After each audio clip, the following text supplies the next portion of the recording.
Dober dan, to je N1 studio. Kaj bi človeštvu prineslo, če bi jedli manj mesa, kot je nedavno tudi v Bruslju ponovil predsednik vlade Robert Golob? Naš današnji gost pravi, če se ne bomo po malem ničemur odrekli, bomo lahko prišli do točke, na kateri se bomo morali odreči vsemu. A kako bomo to dosegli, glede na to, da bi morali do leta 2050 za zadovoljitev vseh potreb pridelati dvakrat več hrane kot danes? Premier je tudi za odgovore na ta vprašanja imenoval strateški svet za prehrano, a je sestava povzročila precej razburjenja. O vsem tem se bom danes pogovarjal z odličnim poznavalcem kmetijstva ter uporabe kmetijskih in drugih površin.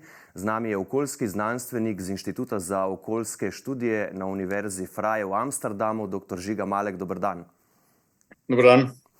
Torej, vi se z izjavo predsednika vlade, ki je spet dvignila precej prahu, strinjate. Zakaj? Ja, strinjam se iz večjih razlogov. Prvič, vsi podatki, kot prvo, vem, da je bilo precej čustvenih odzivov na to njegovo izjavo in jaz sem bil precej presenečen. Mislim, da je bil to prvi državnik, ki je si upal kaj takega reči, ker pač nihče ne bi rekel, boste jedli manj nečesa, boste uživali manj v življenju. Ampak, če pogledamo, zakaj je potreba jesti manj mesa, imamo v bistvu neke tri razloge. Prvi je samo, če pogledamo prehrambeni razlog. Slovenci, Evropejci nasploh, oziroma nasploh prebivalci nekega razvitega industrijskega sveta, pojemo preveč mesa. Zdaj, to se nisem jaz spomnil ali predsednik vlade. Če samo pogledamo naša lastna priporočila, bi mogli nekje letno pojesti pod 16 kg rdečega mesa. To so nekako tveganja za zdravje, več kot 26 so resna tveganja. In potem pogledamo Slovenijo in vidimo, da poje povprečen Slovenec med 42 in 57 kg rdečega mesa, torej 60 do 120% preveč. Torej za naše zdravje se gre tukaj. Hkrati ima, če pogledamo, 38% prebivalcev v Sloveniji prekomerno težo, 20 pa jih je predebelih in to je velik problem za naše zdravje, za zdravstveno blagajno. Drugič je problem samo kmetijstvo, zato ker imamo toliko veliko porabo mesa, potrebujemo toliko recimo uvoza krme, uvoza mesa iz ostalih držav in so prehrambene verige postale nepregledne, zapletene, pogosto je težka sledljivost in pomeni, da ni več nekih poštenih odnosov. Torej tukaj se zdaj ne gre za kmete, večinoma je problem nekje vmes. Tretjič je pa seveda pomemben okoljski vidik, kar se večinoma jaz ukvarjam pri svojem delu in samo zaradi tega, kako mi se prehranjujemo, ljudje mislijo, da samo onesnažujemo z avtomobili, z termoelektrarnami in tako naprej, ampak nekje do 1950 je bila prehrana, torej spremembe rabe tal, kako uporabljamo naše površje, glavni vir toplogrednih plinov. In če bomo šli vsi na električne avtomobile, recimo, pa bomo imeli jedrske elektrarne in tako naprej, bo to spet glavni vir, še posebej pri naraščajočem prebivalstvu. Pričemer tudi vemo, da smo v Evropi izgubili ogromno biotske raznovrstnosti, da smo močno onesnažili svoje tla, svoje vode, recimo. Tako da praktično teh razlogov, zakaj moramo jesti manj mesa, je precej.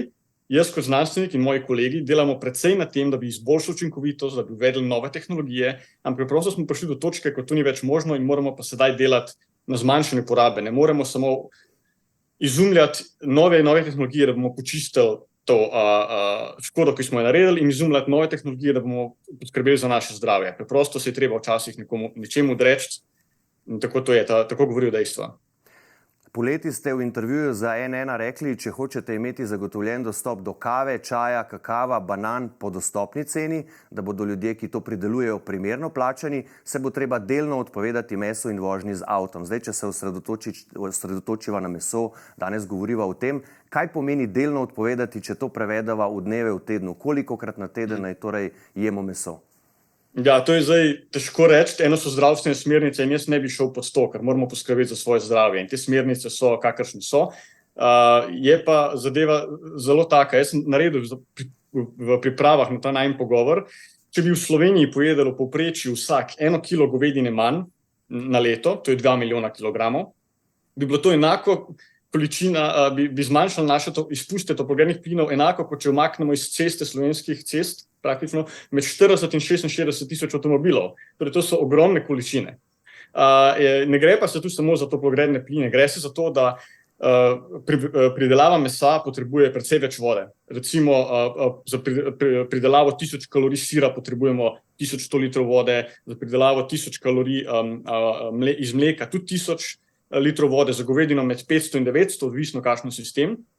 Svinjino 750, perutnino 350 in tako naprej. Potem pa, če pogledamo neke bolj rastlinske proizvode, recimo pšenica, samo 240 litrov, krompir 80 litrov. Vidimo, da so precej velike razlike in da imamo lahko precej velik vpliv na to, kar damo na naš krožnik. Še precej bolj morda kot samo vožnjo, pa kako se ogrevamo do neke mere. Hkrati sem že omenil toplogredne pline, govedina ima recimo 7krat več izpustov kot perutnina in svinjina, 60krat več kot krompir in pšenica, to je na enoto, na neko kalorično enoto. Potrebujemo pa tudi precej več prostora. In to je predvsem velik problem tudi za Slovenijo. Mi pogosto govorimo o samoskrbi, da smo samoskrbni na področju perutnine, da smo samoskrbni na področju svinjine, čeprav še vedno vozimo 80 do 100 tisoč ton mesa, ampak hkrati pa vozimo 280 tisoč ton krme iz ostalih držav EU, uvozimo pa tudi iz Brazilije med 100-150 tisoč ton soje. To pomeni, da nismo samoskrbni, če je v vsakem kilogramu slovenske perutnine 1,6 kg soje, če v vsakem kilogramu svinjine 0,6 kg soje iz Brazilije in če v vsakem kilogramu govedine 0,4 kg, torej 400 gramov te brazilske soje. Jaz sem spet naredil neki izračun, mi govorimo spet o tej samoskrbni, ampak samo v Braziliji je potrebno 58 tisoč hektarjev zemlje, da pridelajo to sojo, da nahranimo slovensko živino in s tem slovenska usta. To je približno 32% vseh slovenskih njiv, torej tretjino slovenskih njiv je še nekje zunaj, samo za pridelavo soje. In ker se je ravno končalo svetovno prvenstvo, to je 81 tisoč nogometnih igrišč. Torej, gre se za ogromne površine, za katere se mi sploh ne navedamo, ker smo postali tako, bi rekel, nismo več teh členov v sami pridelavi od kmeta pa do vilice, od kmetije do vilice, vmes toliko je postalo nepregledno in se ne zavedamo. Mi samo kupimo meso, na katere piše slovensko, mnogo stvari, ki je šlo pa v to meso, od gnojil, ki prihajajo recimo iz Maroka, od hranil krme, ki prihaja iz Brazilije in tako naprej, vse to prihaja iz drugje in to je ta velik problem, česar se mi ne zavedamo. Ne gre se samo zdaj, da ustvarjamo probleme toplogrednih plinov, da ustvarjamo probleme na nekem drugem koncu sveta. Mogoče si lahko zastavimo vprašanje še sami. Kaj, če bi brazilsko podjetje kupilo občino Kočevje? To je približno enaka količina površina zemlje, kot mi porabimo v Braziliji. In bi oni posekali vso Kočevje, tam gojili sojo, sicer ne bi rasla, ampak recimo, da bi jo in bi jo potem izvažali nazaj v Brazilijo. Kaj bi si mi mislili na to kot prebivalci Slovenije? Ni dober občutek. In jaz se pri svojem delu to vedno pogosto v tem ukvarjam, ker niso samo Slovenci v tem. Vsi prebivalci zahodnega sveta imamo podobne prehrambne navade, torej preveč mleka, preveč jajc, preveč mesa. In v redu, če pustimo zdaj nekako na strani te okoljske zadeve, ker imamo tako vpliv na okolje, da smo že prekoračili določene meje na določenih koncih sveta, da bomo zelo težko sanirali, oziroma bo zelo drago bomo sanirali to škodo. Če samo pogledamo, kaj to pomeni za naše zdravje, za dobrobit živali, vidimo, da imamo pogosto te škandale in se potem ugotovi, da preprosto nekje v tej dolgi verigi, od kmeta v Braziliji do trgovca soje v Braziliji, do ladjarja v Braziliji, do nekoga v Kopru, ki to sojo natovori in potem spet do kmeta nazaj, vmes je še nekaj ostalih ljudi, se sledljivost izgubi in imamo pogosto afere z mesom. Smo jih imeli letos, samo ne vem koliko smo jih imeli lani, zastrupitve in težko je pokazati s prstom, kdo je seveda tukaj kriv, zato ker je tako nepregledno postalo. Tako da zmanjšana količina mesa bo postala ta veriga tudi bolj pregledna, postala bolj fair tudi za naše kmete in zato se praktično gre. Zdaj, jaz sem mnenja, da mogoče imamo precej drugačno mnenje kot ostali slovenski strokovnjaki, da lahko dejansko slovenskim kmetom pomagamo, če pojemo manj mesa. In jaz sem naredil spet en tak izračun, recimo, da bi pojemo tretjino manj mesa, to je zelo ekstremen scenarij, ampak recimo, da ga pojemo tretjino manj, mi bi še vedno mogli uvažati prašičje meso. Torej, prašičerejci si nimajo ničesar bati. Pri živinoreji in perutnini bi bilo drugače, bi bili 150% samooskrbni, ampak spet, potem bi lahko to izkoristili, da vozimo manj, a pa da poskrbimo za boljše pogoje, tako higienske kot tudi etične v naših farmah. Recimo manj živali na kvadratni meter, boljši higienski pogoji in tako naprej. Torej, jaz iz tega vidim samo morebitne zmage za slovenske govedorejce, za slovenske rejce piščancev in tako naprej. Bodo pa seveda tudi, če bomo jedli manj mesa, če bomo imeli bolj vzdržen, se pravi bolj trajnosten prehrambeni sistem, bodo seveda tudi tukaj poraženci, ampak to ne bojo kmetje, to bodo predvsem, bi jaz rekel, trgovci, predelovalna industrija, mesarji.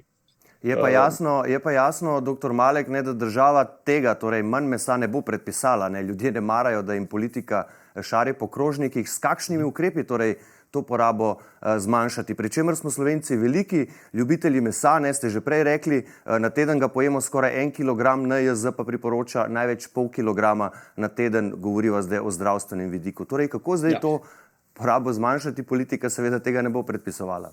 Ja. Zdaj, kot prvo moramo biti tukaj jasno. Vsaka odločitev, kaj bomo jedli in ko bomo zmanjšali meso, mora biti svobodna. Morate temeljiti na osebni izbiri posameznika. Nikomu ne smemo ničesar, nobene prisile tu ne smemo biti. Ampak moramo se pa zavedati večjih stvari pravzaprav. Prva stvar je, vsaka svobodna izbira mora temeljiti tudi na informiranosti, na obveščenosti. In kadarkoli ljudje rečejo, ne nam nič zapovedati, in jaz se strinjam, ampak nas obvestite. In potem pridemo taki, kot sem jaz, recimo znanstveniki, hočemo ljudi obvestiti o negativnih vplivih porabe mesa za njihovo zdravje, za gospodarstvo, za zdravstveno blagajno, za okolje. In zelo pogosto dobim precej čustvenih odzivov, ne samo jaz, tudi moji sodelavci, ostali strokovnjaki v Sloveniji in širom Evrope, zelo čustvene izzive, ki so zelo negativni. Ljudje ne verjamejo, govorijo, da to niso dejstva, mislijo, da jim bomo vzeli vso meso, kar ni res. Jaz tudi jem meso, moja hčerka je meso, moja partnerka je meso, mačka imam, ki je mesojet, ampak jemo predvsem manj mesa. Da se, brez kakršnih koli odrekanj. Preprosto sem šel pogledati vse račune, pravi za zadnje leto, koliko mesa smo pojeli, sem presenečen, koliko malo ga pojemo. Torej, to je možno. Torej, treba ljudi izobraziti. Jaz bi tukaj kot znanstvenik in vsi ostali moramo dati roko ljudem, jih obvestiti ustrezno o tem, kaj to pomeni poraba mesa, predvsem prekomerna. Ampak potem pa pričakujem, da ne bo z druge strani, pa bomo slišali, da ga pa tu za propagando, za demonizacijo in tako naprej, ker to ne gre. Predvsem se je treba tudi zavedati, da tak sistem prehrane, kot ga imamo zdaj, ko je do neke mere celo, bi jaz rekel, se je izrodil, to je nekaj zadnjih desetletij. Predtem tudi na razvitem zahodu niso jedli toliko mesa, niso jedli toliko jajc in mlečnih izdelkov. Je pa ta sistem temelji na desetinah in desetinah milijard evrov neposrednih kmetijskih vplačil. 75% gre namreč teh neposrednih izplačil kmetijskih za pridelavo mesa. Torej, ja, ni to zdaj tudi nek finančno vzdržen sistem. Pozna se v naših blagajnah večkrat, tako, ker subvencioniramo to, potem hkrati, ker ga oglašujemo še 100 milijoni evrov letno, na evropski ravni, seveda, da se zastopimo, hkrati z našo zdravstveno blagajno in pa okoljsko škodo, ki jo moramo sanirati. Je pa zelo težko ljudi informirati. Mi smo ravno na našem oddelku naredili študijo, kjer smo pokazali vplive prehrane na recimo toplogredne pline, na vodo, na biotsko raznovrstnost in je preprosto preveč informacij. Če ljudem rečeš, zamenjaj govedino z nečim bolj okolju prijaznim, ki se tiče emisij, pa bo jedel sirovo lazanjo, bo rekel, ja, ampak to je pa za vodo, je še slabše, pa bo rekel, prav bom pa zamenjal z avokadom. Ja, avokado pa pride iz Čila, kjer tam izrabimo vse vodne vire, ali pa ga pridelujejo celo mehiški karteli, sedaj narkokarteli, ali pa kenijski kmetje, ki niso ustrezno za to plačani, imamo spet problem. Tako da je praktično zelo težko, tako kot je Tomaž Domicelj nekoč zapel, no kaj sploh ne šejem, v vsaki hrani je nek problem. Torej, jaz bi samo rekel, kot prvo zmernost, ne pojemo preveč, kot drugo pa seveda sezonsko in kar se da lokalno. Ne moremo pričakovati celo leto jesti ananas, celo leto jesti recimo grozdje. Včasih vse v medijih kdo razburja, kako to, da imamo grozdje, ki ima nalepko, da prihaja iz Švedske, recimo februarja, ker nima nobenega smisla. In take anomalije je treba izpostaviti. Moramo pa tudi potrošniki seveda pri tem sodelovati. Moramo pa predvsem sodelovati čisto vsi člani te prehrambene verige. In zato jaz ne bi tukaj izpostavil kmetov, da so oni krivi. Oni so del problema, ampak smo del problema tudi potrošniki, del problema so vlade, del problema so prehrambeni velikani, del problema so trgovci in tako naprej. Zdaj, iz kmetijskega ministrstva smo v preteklosti slišali tudi argument, da bi zmanjšanje živinoreje pri nas imelo posledice, ker imamo med kmetijskimi površinami veliko več travinja kot polj, torej obratno kot v drugih državah, in da na teh površinah ni možna nobena druga proizvodnja kot živinoreja. Govedo ima 80% slovenskih kmetij, za številne je reja živali edini način za preživetje. Kako bodo torej preživeli in kaj bo z vsemi temi površinami primernimi za pašo, če bomo pridelavo mesa zmanjšali? Ja, to je zelo dobro vprašanje. Zdaj še enkrat, če zmanjšamo mi porabo mesa, ne pridelavo, porabo mesa, bomo rabili uvoziti manj. Mi res, da pridelamo 43 tisoč ton govedine, to je številka za 2019, ampak uvozimo pa tudi 42 tisoč ton govedine, potem nekaj tudi izvozimo in tako naprej. Tako da ta argument ni popolnoma na mestu. Mi lahko zarežemo v uvoz in poskrbimo, da bodo naši kmetje lahko, da kmetje bodo pridelovali, kar jim bomo plačali. Če bomo mi plačali na tono mesa, bo njihov interes pridelati čim več mesa. Če bomo plačali za kakovost mesa, jim bo v interesu pridelati kakovostno meso. Ampak tudi se moramo mi potrošniki to zavedati. In pogosto slišimo, tudi slovenski strokovnjaki in agrarni ekonomisti so presenečeni, kako je Slovencu v bistvu samo pomembna cena, se pravi, koliko evrov za kilogram, niti ne pa toliko kakovost. Tako da ne, zmanjšana poraba, kot sem še enkrat rekel, to je lahko win-win situacija, torej zmaga za slovenske govedorejce, zato ker bo manjši pritisk na njih, bo pa to slabše za trgovce. Bomo pač zarezali malce uvoz, bo treba voziti manj krme. Vi ste omenili, ja, seveda, velik del slovenskih kmetij je v tako imenovanih območjih, kjer ni možno nič drugega. Jaz prihajam iz Kranjske Gore, živalo zore pisal, da tla so tam slaba, obdani smo z vršaci, zima je dolga in praktično nič ne raste, uspeva pa govedoreja. In jaz nočem zdaj, da bi tam nekem kmetu iz Srednjega Vrha nad Gozmartunkom rekel, ne smeš več gojiti goveda, ker ti ukrepi ne smejo biti osredotočeni na te kmete. Imamo pa mi po drugi strani farme v nižini, kjer je več tisoč glav goveda v neživljenjskih pogojih in ker se hrani izključno s krmo iz Brazilije. In to so te anomalije, na katere mi moramo ciljati, ker imajo veliko večji okoljski vtis in ker to nima smisla. Zdaj, če dam en primer, kakšne so anomalije v našem prehrambenem sistemu. Naši kriptomilionari, v kaj so vložili najprej denar, ko so prodali svoje deleže v tisti kriptomenjalnici? Kupili so ogromno kmetijo v Cerkljah na Gorenjskem. To se samo vidi, kam je denar. In če pogledamo, kam so vložili denar tisti Nemci, ki so izropali Adrio Airways. Kupili so zemljo v Boliviji in sedaj gojijo govedo. In v bistvu je to zelo dobra prispodoba, ker tako govedoreja kot letalstvo in kriptovalute imajo zelo velik okoljski vtis, ampak to samo kaže, s kakšnimi igralci se tu srečujemo. Tako da še enkrat, jaz tukaj ne bi ciljal na kmete in pogosto ta interesna združenja, recimo prehrambena industrija, bo uporabljala kmete kot žrtve, v veliki meri pa temu ni tako. Torej, še zmeraj pravim, za slovenske kmete se lahko nič ne spremeni, kvečjemu lahko izboljšamo njihove pogoje, jaz si to želim, ker mi jih potrebujemo tudi za ohranjanje naše krajine, jih potrebujemo za pridelavo kakovostnih in tradicionalnih izdelkov, ki so del naše kulturne zavesti, konec koncev. Ne potrebujemo pa teh masovnih kmetij, masovnih farm, ki v bistvu proizvajajo samo poceni meso, včasih vprašljive kakovosti. Tudi količine zavržene hrane se zadnja leta povečujejo. Povprečen Slovenec letno v smeti vrže kar 68 kilogramov hrane, celotno človeštvo pa zavrže kar 30% pridelane hrane, kar je ogromno. Po podatkih Svetovnega sklada za hrano je bila tržna vrednost vse zavržene hrane na svetu v letu 2021 ocenjena na okoli 8 bilijonov evrov in pol. Okoljski, zdravstveni in ekonomski stroški, ki zaradi te hrane nastanejo, pa znašajo skoraj 19 bilijonov evrov. Če bi torej te količine zmanjšali, ali samo s tem problema ne bi bilo mogoče rešiti? Ja, do neke mere, nedvomno, ja. Zdaj, to je 50% v določenih državah, kot je Slovenija, kot je Argentina, ZDA, imamo še zmeraj prekomerno porabo in mi ne bi rešili naših zdravstvenih težav, recimo, če zmanjšamo izgubo hrane, kot se reče, ker ni samo zavržena, je tudi izguba, še preden pride do potrošnika. Je pa to nedvomno samo finančni in okoljski problem, je tudi precej žalostno, če pomislimo, koliko ljudi na svetu strada. Mi pa preč zavržemo hrane, imeli smo v preteklosti v Evropi gore masla, ki so zgnile, sedaj tudi preč mečemo meso in vsak preč vržen kilogram mesa, predvsem mesa, pomeni preč vržene na tisoče litrov vode, preč vržene na desetine kilogramov ogljikovega dioksida, torej toplogrednih plinov, in pomeni, za manj smo izropali amazonski pragost, če potem to meso vržemo preč. In tudi študije so pokazale, da hrana, ki je zavržena, je bolj pogosta v družbah, kjer je tudi prekomerno najedanje, torej prekomerna prehrana. In to je še nekaj, seveda, če bomo porabili manj mesa, ga bomo tudi manj zavrnili. Tako da jaz ne bi rekel, da zdaj samo rečemo, ne rabimo zmanjšati porabe, bomo zmanjšali samo količino zavržene hrane. Meni se zdi, da pogosto vsi iščemo eno rešitev, ki nas bo rešila vse, ampak treba se bo lotiti številnih stvari. Treba bo zmanjšati porabo mesa, treba bo zmanjšati porabo zavržene hrane, idealno bi bila to nič, treba bo izboljšati prehrambeni sistem. Tako da vse te neke iniciative, tudi da bomo imeli v laboratoriju gojeno meso, to se meni zdi vse malo za lase privlečeno, nisem največji pristaš tega, predvsem ker okoljski stroški in tudi finančni stroški takih alternativnih virov so precej visoki. Tako da ja, nedvomno je preč vržena hrana je še toliko večji greh, temu celo lahko rekel. Ja, za iskanje odgovorov na vsa ta vprašanja, ki ste jih omenjali, je premier Robert Golob imenoval Strateški svet za prehrano, pa vanj sprva ni vključil predstavnikov kmetijstva in živilstva. Stroka je seveda kritična, pravi, da sestava ni uravnotežena, še več. Kmetijsko-gozdarska zbornica pravi, da je večina članov sveta zagovornikov veganstva in da se dogaja demonizacija slovenske živinoreje, kar ste prej že sami omenili. Se strinjate s tem?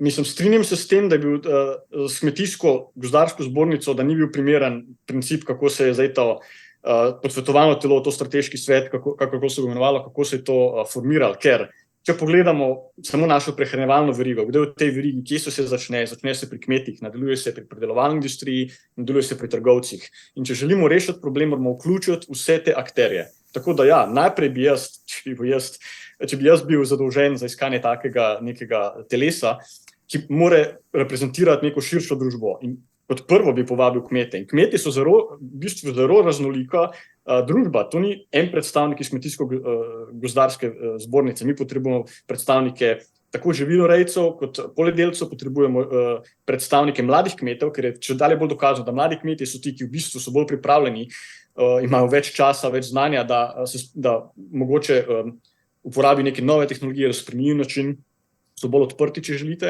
Potem je treba seveda vključiti tudi prehrambeno industrijo, treba je vključiti trgovce in je treba vse vprašati, na čem lahko gradimo, da izboljšamo ta sistem. Zdaj je večina predstavnikov tega sveta veganov, to je bilo težko preveriti, tudi če so, to zna biti problem, ker spet bi mogli, jaz po eni strani sem presenečen, da so vegani tudi v tem pozitivno, ker mislim, da imajo vegani in vegetarijanci mesto v nekem takem posvetovalnem telesu v 21. stoletju. Ampak mora pa biti nekako proporcionalno, ker seveda Slovenci jejo meso in potrebujemo čim več, bi rekel, zmernih ljudi v takem telesu, bi pa seveda pričakoval, da so zastopani vsi, tudi vegani, tudi vegetarijanci, predvsem pa predstavniki industrije. Na našem inštitutu, za primer, pogosto smo udeleženi v različnih projektih na temo prehrambene varnosti in okoljskih sprememb in vedno povabimo tudi sodelujemo s prehrambenimi velikani, marsikaterimi, ki imajo zelo negativen prizvok na splošno v svetu zaradi kršenja okoljskih standardov, zaradi kršenja človekovih pravic celo, ampak jih je treba vključiti, ker samo če bomo sodelovali z njimi, lahko pridemo do rešitev, ki bodo boljše za okolje, ki bodo boljše za naše zdravje in ki bodo boljše tudi za naše kmete. Ne moremo zdaj kmetov izpustiti. Tako da jaz osebno bi začel pri kmetih in bi potem dodal še te ostale ljudi noter. Bi pa rad povedal, da v vsakem takem svetu, zdaj smo brali, da so morda neki ljudje z nekih, kako bi rekel, malce vprašljivimi referencami. V vsakem takem svetu bi se s takim ljudem seveda izogibal. Ne bi uporabil nobenega vprašljivega, prehrambenega, recimo, akterja, kot tudi ne nekoga, ki morda zadolžen za prodajo kakšnih preparatov ali karkoli že je, ker se vedamo, da zdravje temelji še vedno na čim manj procesirani hrani. Po eni strani je dobro, da je Kmetijsko-gozdarska zbornica zagnala tak vik in krik, ker verjamem, da bodo sedaj vključili tudi kmete, predstavnike zbornice, predstavnike različnih pridelovalcev. Po drugi strani sem pa tudi vesel, da je vlada vključila vse te različne akterje in upam, da bomo dobili neko raznoliko telo, ki bo vključevalo različne predstavnike slovenske družbe in pa različne predstavnike udeležene v tej prehrambeni verigi. Ja, premier Robert Golob je ta teden dejal, da je zdaj v bistvu imenovana šele polovica članov in da bodo manjkajoče s pomočjo ministrstev izbrali do januarja, ko bo tudi prva seja strateškega sveta. Bomo videli, torej, kdo bo vse imenovani, bomo potem seveda komentirali, ko bodo dejansko začeli z delom. Dr. Žiga Malek, vam pa najlepša hvala za ta današnji pogovor, seveda lepe praznike in lep pozdrav v Amsterdam. Najlepša hvala tudi vam in lepe praznike tudi vam in vsem gledalcem in gledalkam. Hvala in srečno. Hvala pa tudi vam za vašo pozornost. Seveda tudi vam želim vesele božične praznike, da jih preživite v krogu svojih najbližjih. Iz studia pa le še lep pozdrav in nasvidenje.